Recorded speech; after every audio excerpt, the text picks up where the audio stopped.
Mesmo porque até perderia o sentido, né?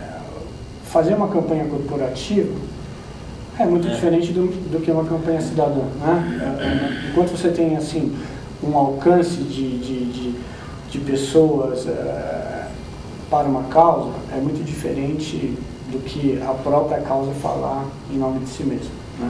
Então, o São Paulo não tem participação nesse projeto. Ele não é colaborador. É um projeto que... Ele sabe, tem conhecimento do que acontece. Ciência de tudo. A única participação do clube é que existem torcedores que amam esse clube, que estão de forma altruísta e totalmente independente, levando indiretamente o nome de São Paulo. Só isso. É essa a questão. Na sua opinião, aliás, eu não sei quem que vai falar aí, ainda em cima do projeto do Morumbi 2014, tudo isso, né, toda essa história que envolve, né, o Morumbi 2014, gerou muita falação, gerou muitas críticas. Em que vocês baseiam isso? Qual é a opinião de vocês em cima disso? De todas essas críticas, toda essa avalanche de gente querendo tirar proveito, enfim. Qual que é a opinião de vocês em cima disso? A minha é assim, muito curta e muito grossa. A gente tem o estádio em condições de receber a Copa, que vai ter condições, mas hoje é o mais viável para se fazer esse projeto.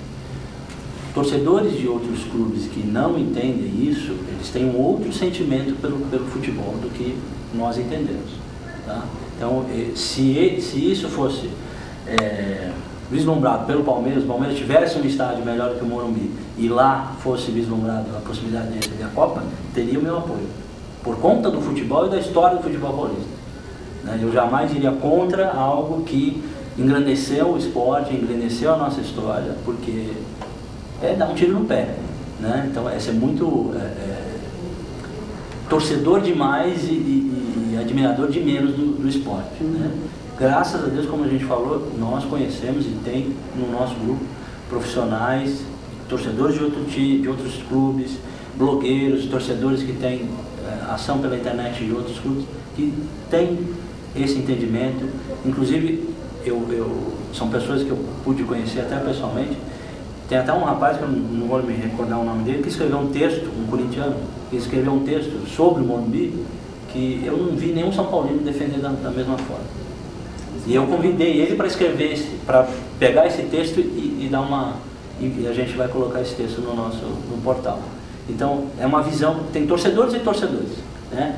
E existem dirigentes e dirigentes, tá? Então, nós temos dirigentes de outros clubes que entendem o merecimento do estádio, e temos outros que não entendem. E cada um se posiciona dessa forma e está aí na mídia, não preciso dizer quem, como e porquê, né? Tá tudo exposto, né? Mas a minha opinião é essa. Eu acho que o futebol gera muita paixão, né? A gente não consegue desvencilhar isso. O Brasil é o país do futebol, e num estado como São Paulo, de rivalidades tão acentuadas por décadas, por mais que todos os argumentos sejam coerentes, corretos e justos, sempre vai existir aquele que vai entender que o São Paulo vai ser beneficiado, e não que não seja, veja bem, né? Porque será um processo de evolução. Tem sim muito a ganhar, né? Agora, é um processo de evolução casado com um processo de evolução que, por existir o Morumbi, São Paulo vai ter no transporte público, nas questões das comunicações. Então, quer dizer, não é algo que venha só em benefício do São Paulo, mas sim pelo fato do São Paulo ter um estádio como o Morumbi, ser possível uma Copa na maior cidade do país, porque senão, né, nem teríamos estádio para isso, né?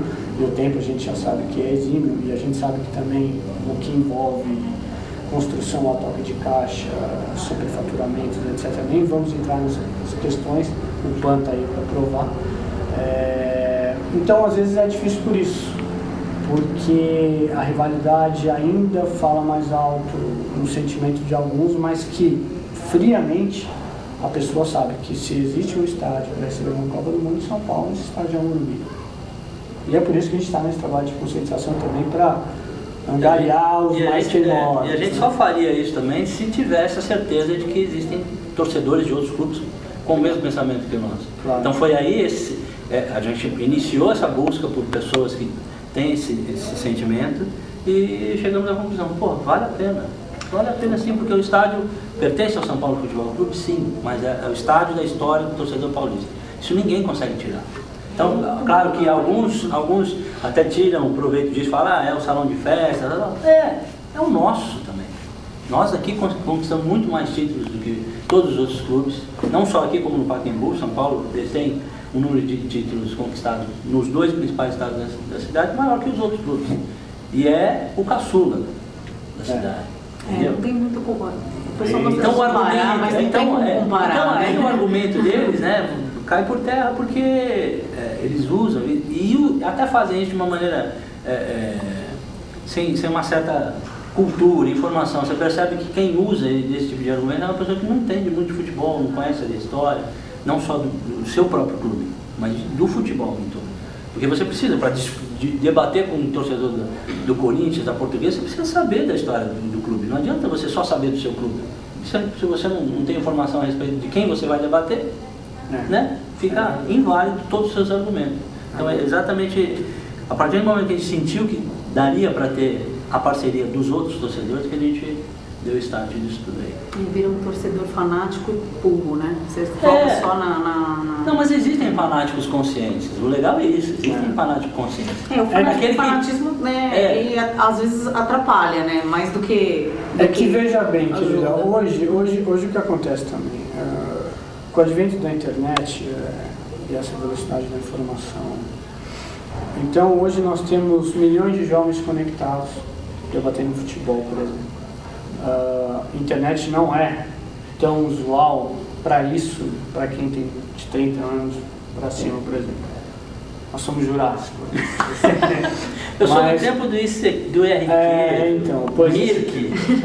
E aí o que acontece? Nós também. Não quer falar. Não quer falar, né? Tá bom.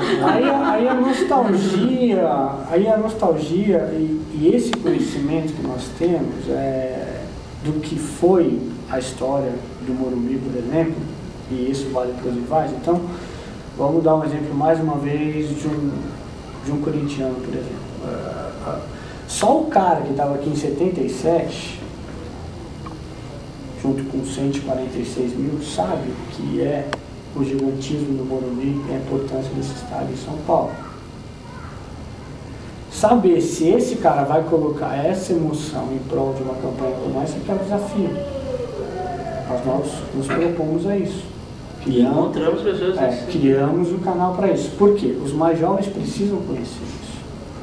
Hoje os mais jovens veem um estádio com 60 mil pessoas de capacidade, 70 mil, não sabem que o Morumbi já comportou por N vezes mais de 100 mil pessoas.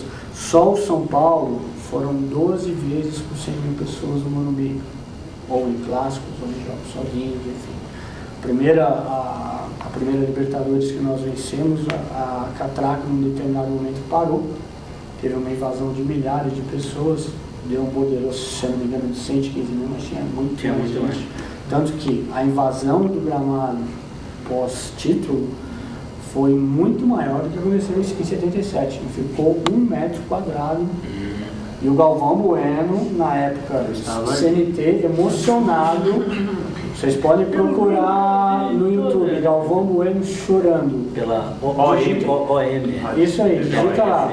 Galvão Bueno chorando, narrando o jogo do São Paulo, alguma coisa assim, porque ele ficou tão encantado, tão perplexo com a invasão que teve no campo, que ele disse, eu nunca vi um espetáculo como esse. Então, assim, é muito maior. Infelizmente, né, o futebol já foi muito maior enquanto festa do que é hoje.